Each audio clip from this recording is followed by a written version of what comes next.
Welcome to the Dev Life podcast. My name is Brooke Avery, and this is Matt Christensen. Hello, Matt. Hello. And on today's show, we're going to be talking all things Angular 20, what's what the new features are, um, how it's different from past versions, what's coming up in the future, and what this all means for you, the everyday developer. And of course, there really, literally is no one better to have for this discussion than the engineering and product lead at Google, aka the team lead for the Angular core team, and that is Minko Gechev. So, welcome to the show, Minko. Hi, Ron. Happy to be here.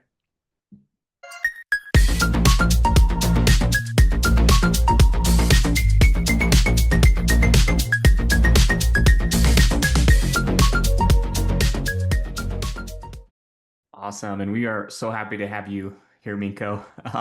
So we just got back from presenting a couple talks at Denver Dev Day, had a great time. The organizers had done a fantastic job putting it all together and bringing the community together there in Colorado. So just want to shout them out.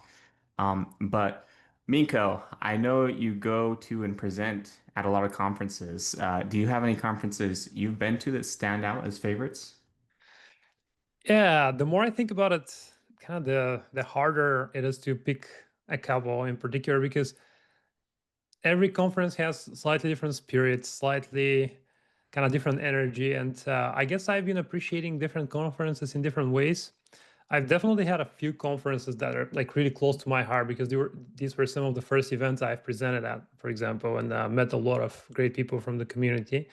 I would definitely put ng-conf there, but I just came back from Europe. I spoke at JS Nation, which was an incredible event. A lot of very interesting people. I was able to share more in front of the React crowd, what we've been building in the Angular framework. And I also loved ng Rome that I presented on after that too. It was a very friendly, very lovely event. Awesome. So what have you found to be some elements of the conferences that are memorable, that make them memorable instead of just mediocre? Yeah, I think probably the main thing is the energy of the organizers. Different people organize conferences with different goals, different purpose. And when they're truly kind of the organizers are truly excited about bringing the community together, that's when the events are the most special for me. I like that. Yeah. And see, I can see that. I've helped put on some, well, obviously, we're part of the Angular community meetup, so I get that. I think you've got some good points.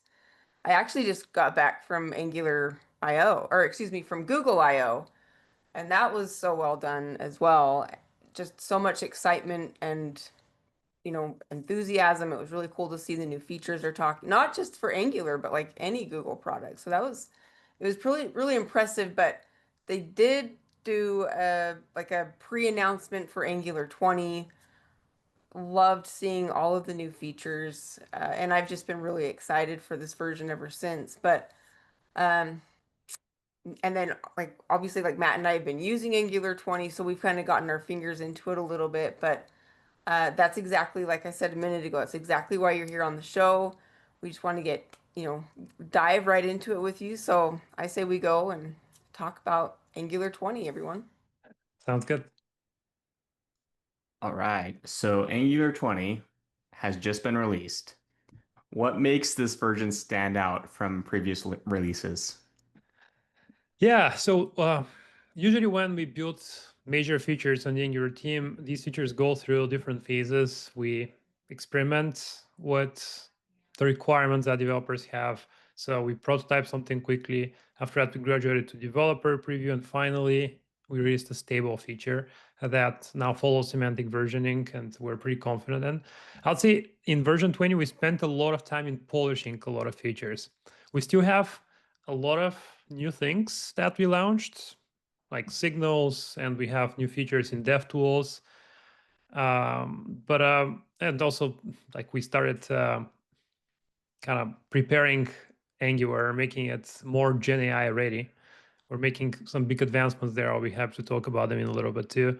But the majority of time we spent in polishing features and making sure that they are aligned with highest quality standards that we have. Okay, so I like that. And you mentioned also just getting ready, like Gen AI ready. So, one thing that really impresses me though about Angular that goes right along with that, with the polishing, being Gen AI ready, is like you guys always listen to the developers and you're really good at creating an improved developer experience. At least that's how I see that every time. And I see a lot of what people are asking for and requesting, and you guys are really good about listening and doing as much as you can to actually honor that. Um, so with that in mind, then, like, what do you think, like, in your words, how do you think this really improves the developer experience? Are there things that stand out to you in particular that do that? Yeah, so this has not always been the case also. We've definitely went through periods of time in which we thought that we know what developers want without necessarily absorbing all this feedback from different sources. Um, Now we definitely shifted to a very kind of evidence-driven design and development kind of evolution of Angular. We're still taking on some larger risks, some bigger projects that could potentially kind of pay off in the future, still based on very strong indicators that these things are important. A couple of things. So we've been hearing about developer experience, like build times, for instance. We spend a lot of time optimizing our build pipeline with ES Build so that we can provide the developers faster builds. Server-side rendering has been increasingly more and more useful, and we've been collecting this feedback, kind of shaping the future of server-side rendering based on the requirements we've been getting from folks. And reactivity is another such project.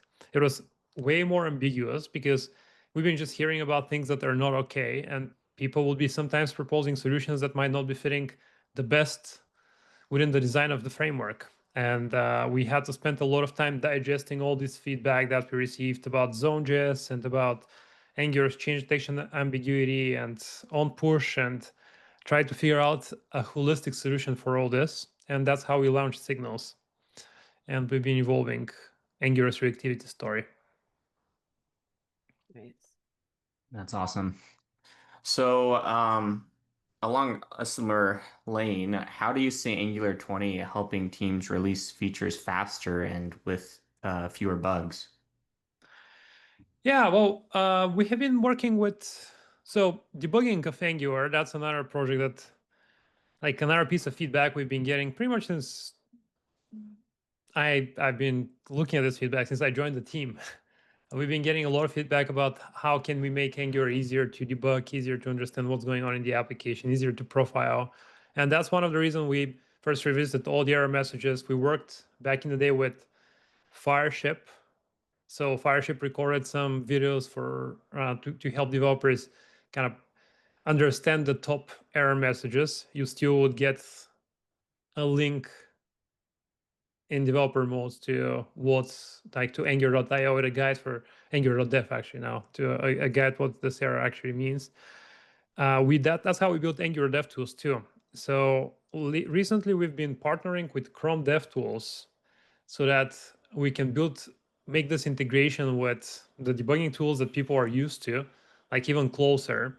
We collaborated with Chrome Dev Tools to develop these custom hooks that allow us to directly show the life cycle of your application within the context of the performance tab, performance timeline in Chrome DevTools. So you can kind of inspect exactly what's going on in your application and see it into the context of all the call frames that you have there. That's one of these features. Overall, on kind of shipping quickly,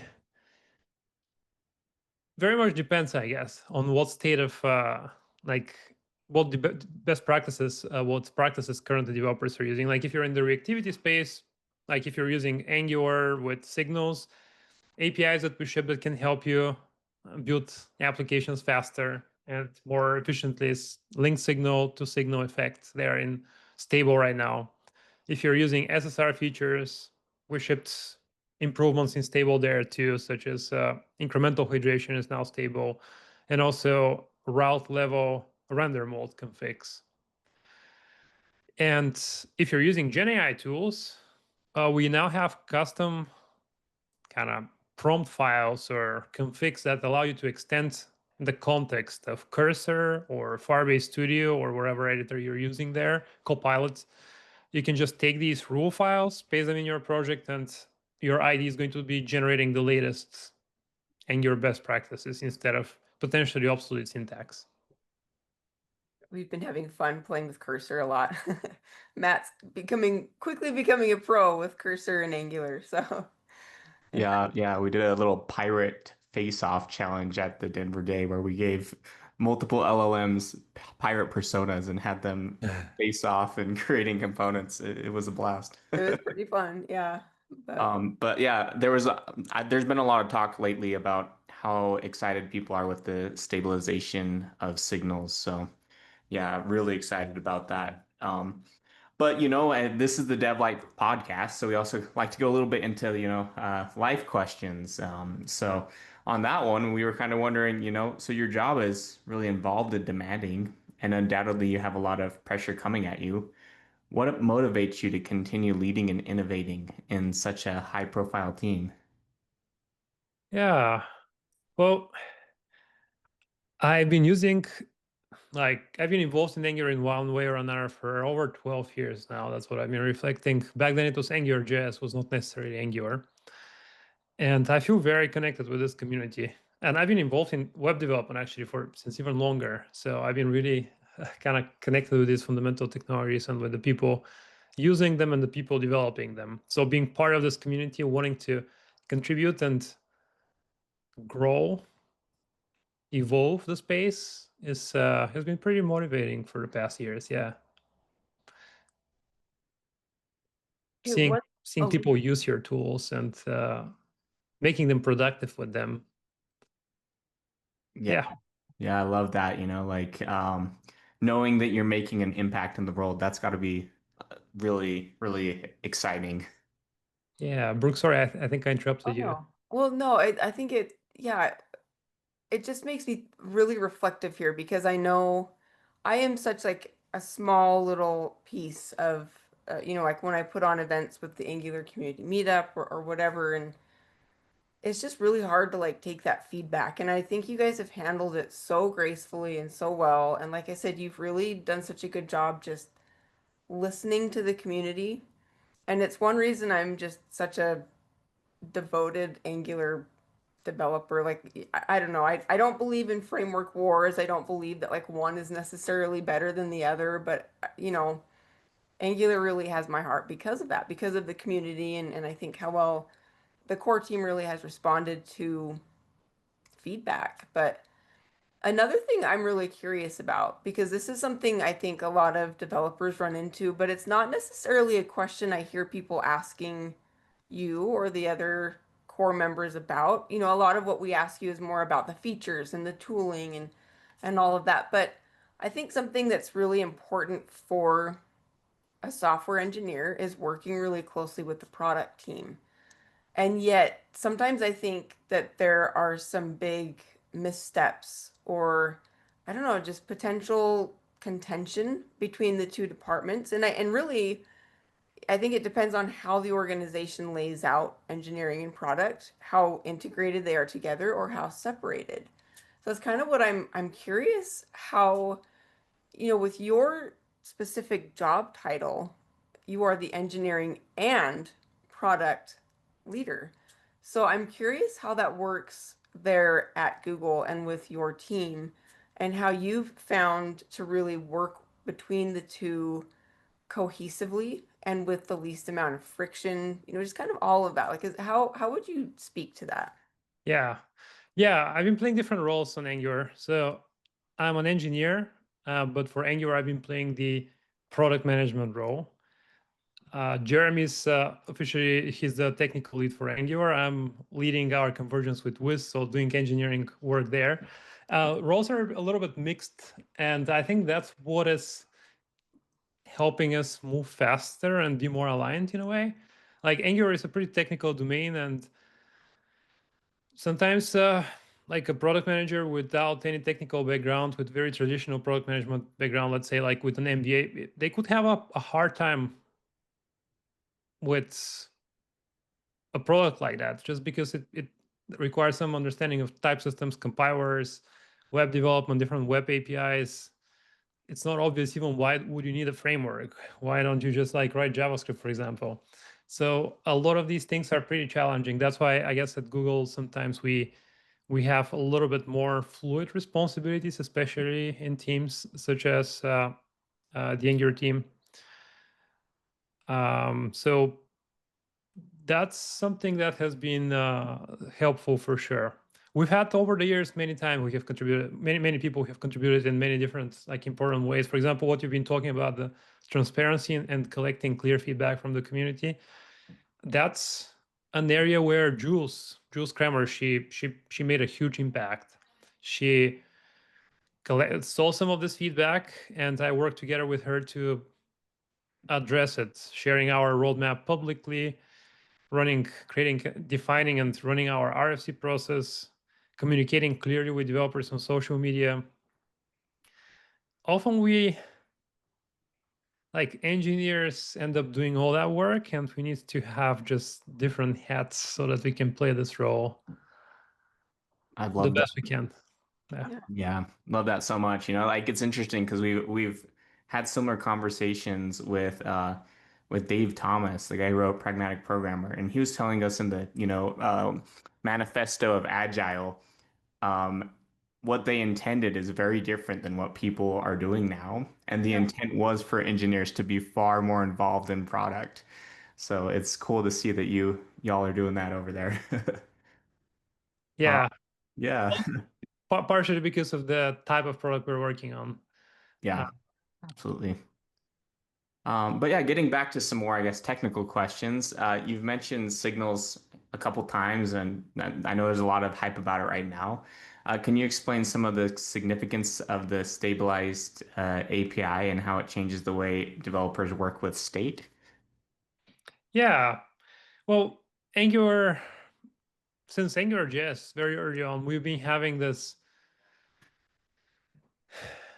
I wouldn't say a value, but like let's say a design decision that we wanted the state, the local component state, to be just plain data without creating any wrappers. And we used to have this magic with the digest loop in AngularJS or with Zone.js, where we would run change detection multiple different times, like whenever we assume that your state might have actually changed.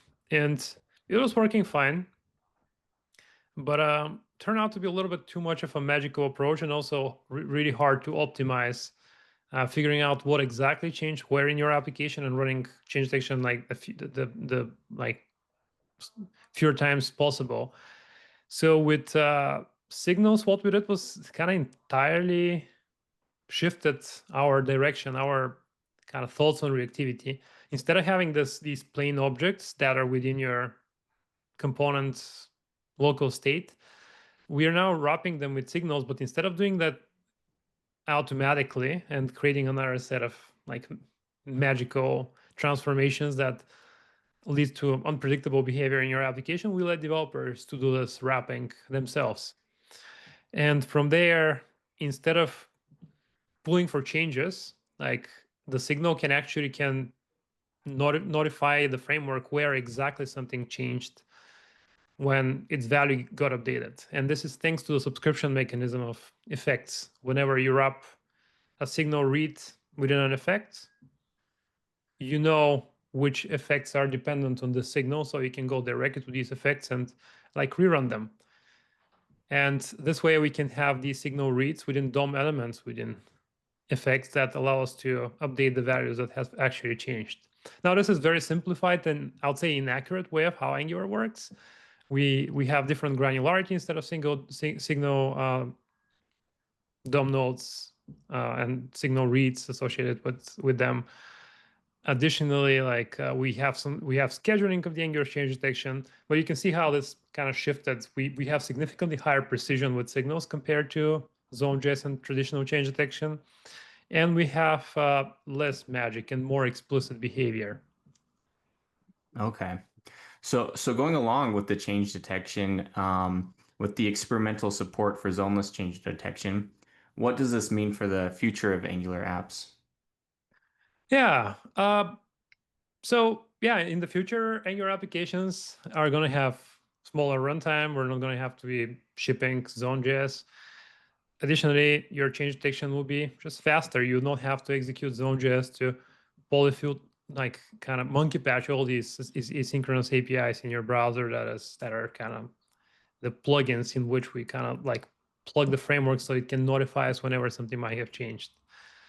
With signals, change detection will be significantly more like precise. We will update the parts of the view that have actually changed. We're not going to check, and we're going to actually we do that right now, but we will not have to check your entire component tree in order to detect for changes.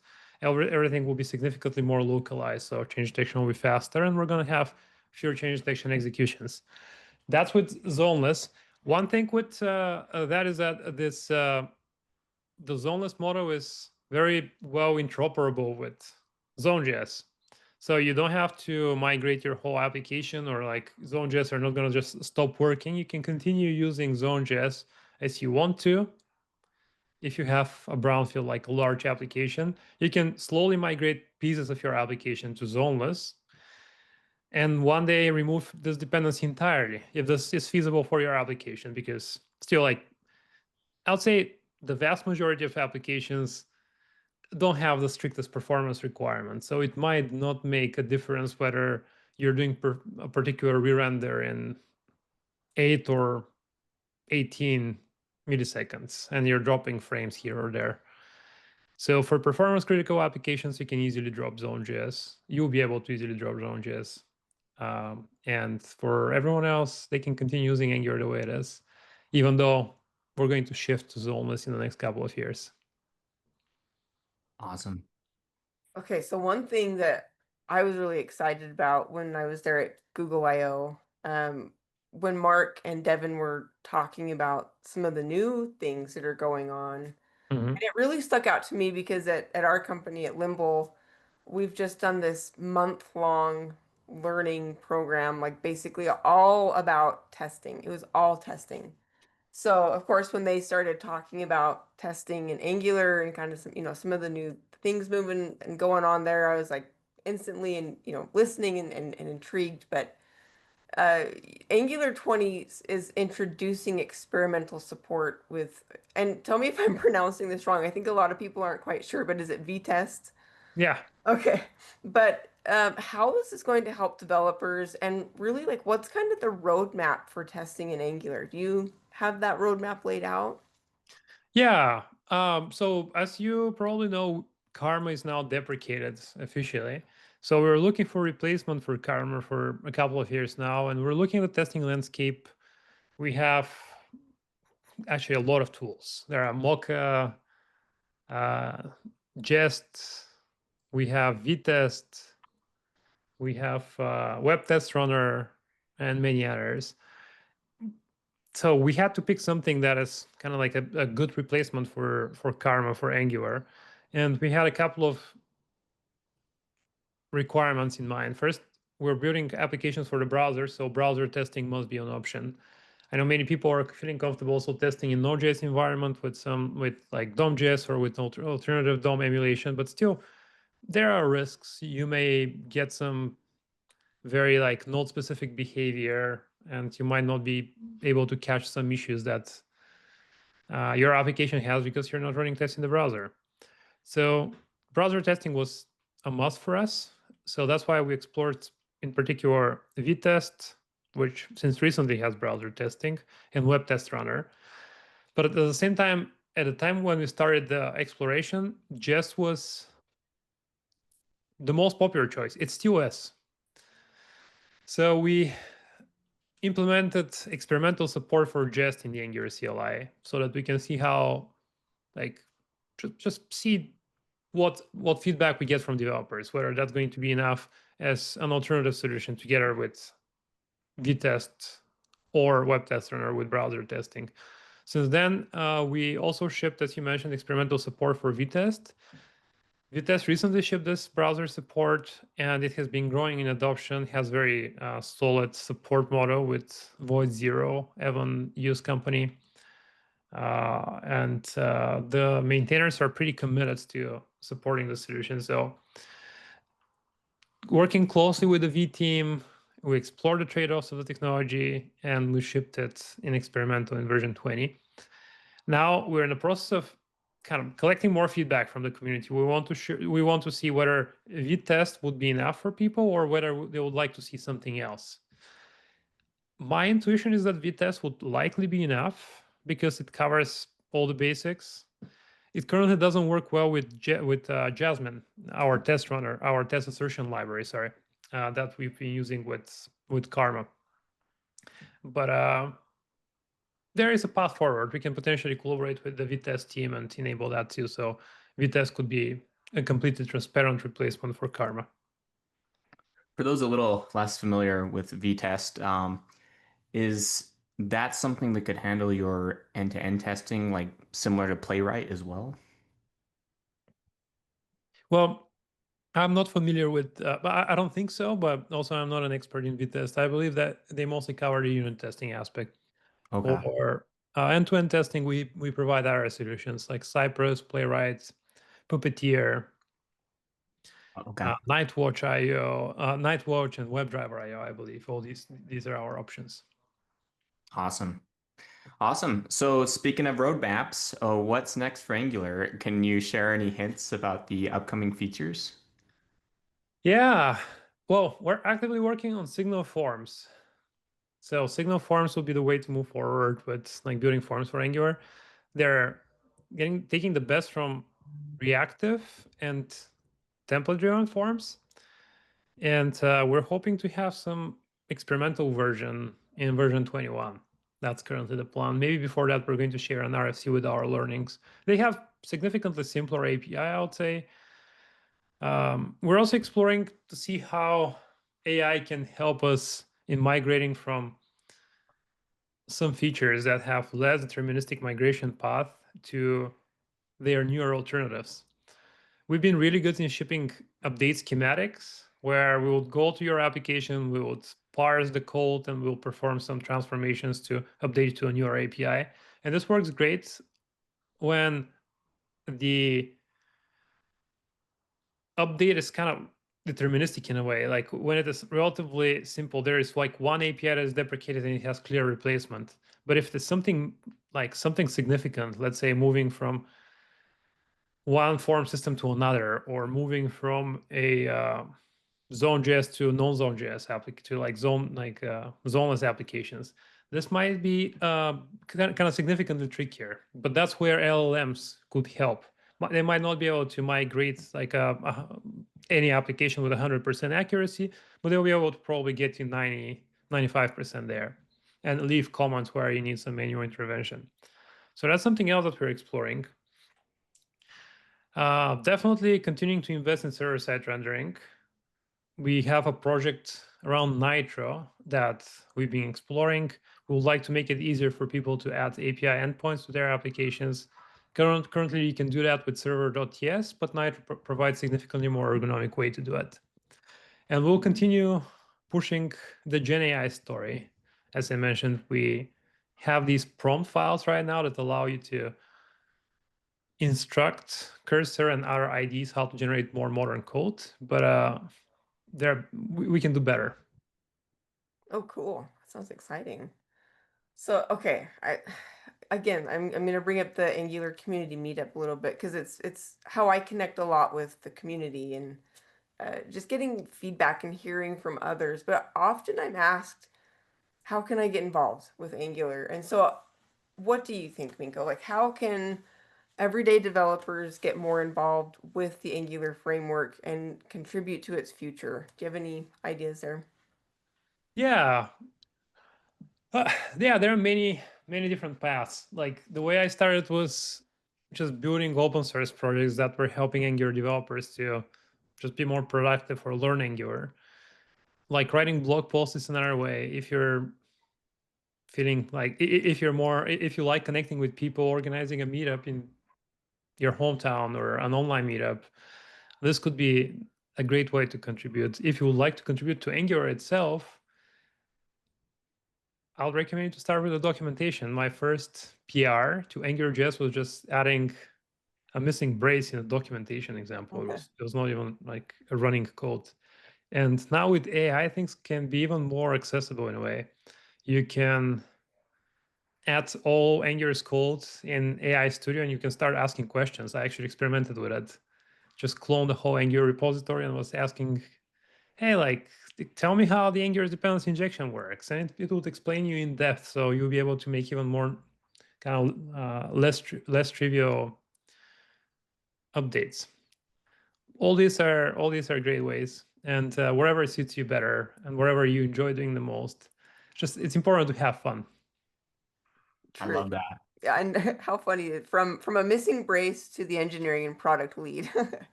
That's a good jump. There we go. But another idea though too, something that Matt and I have been really learning a lot about is the DevFest series. And I know that's not specifically Angular, but it is a good way to get involved with Google and just different Google options and learning how they can all work together with your Angular applications. But that would be another thought I have. Yeah, that's a great idea. Yeah, DevFest, there are like global events that are all around the world. You can join just to participate in one of these events, or you can apply for a talk. Great ways to connect with the community. Absolutely. Yeah, absolutely. And I recently heard some engineers talking about how it must be hard to be a junior engineer right now, for the new people joining the industry. And I thought about that and thought, no, actually, it's a great time to be a junior engineer, in my opinion, because you can ask AI to give you references to all sorts of documentation. You know, you have Cursor, you have tools. If you're using it to learn instead of just do it for you, so you know what you're doing, I think it's an incredible time. So And especially for Angular now with your new control flow syntax, and like there's a lot of things that just make it so much easier to use than it used to be. But how about for people who are in older code bases, who want to get into some new features like signals or resources? How would you recommend they get started with that transition? Yeah, as you mentioned, AI tooling, it can really help. I was just talking to a large company. They wanted to detect, I believe, memory leaks in their projects, and they reduced the memory consumption or reduced the memory leaks with 90% just by finding patterns and asking Cursor to identify them throughout their code base. So I'll say a similar approach will work. Cursor will be pretty good in wrapping your local state in signals. Cursor or potentially Copilot too. Maybe even potentially even AI Studio. I haven't used it as much, but I believe it. I mean, it uses Gemini, and Gemini 2.5 Pro has been doing really good with source code. That's what I'll actually use with either of these other IDs. Oh So yeah. that would be, yeah, that would be a way to go. I think you'll be happy to hear when we did our pirate face I off. was just gonna say that. Okay, yeah. Do you want to take it, Brooke? No, you go for it. Go for it. Yeah, we did our pirate face off, and in our testing, Gemini won, so Yeah, did really well. Yeah. pretty impressive. Yeah, couple of years, like not couple of years ago, a couple of months ago, I have recommended to just slowly, incrementally start moving your project from the current, like let's say zones to zoneless with signals. But now, if you're in a really massive project, like millions of lines of code, this incrementality will be viable. But if it is a couple of hundreds of thousands of lines of code, you might be able to transition in either a week or a couple of weeks with something like Cursor with AI assisted tooling. So cool. Yeah.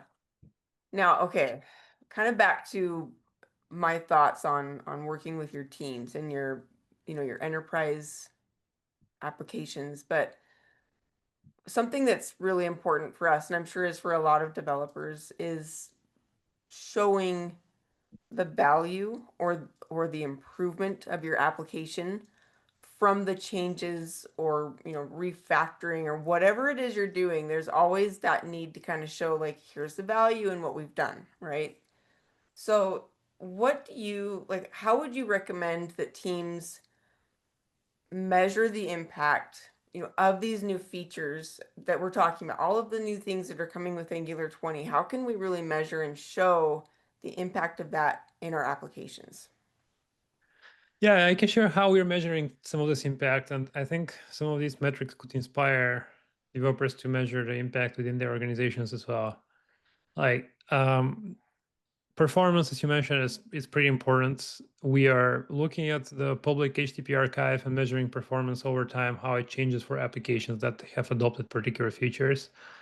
And locally, locally for individual applications, you can look at it in even more details with specific metrics and impact of individual features.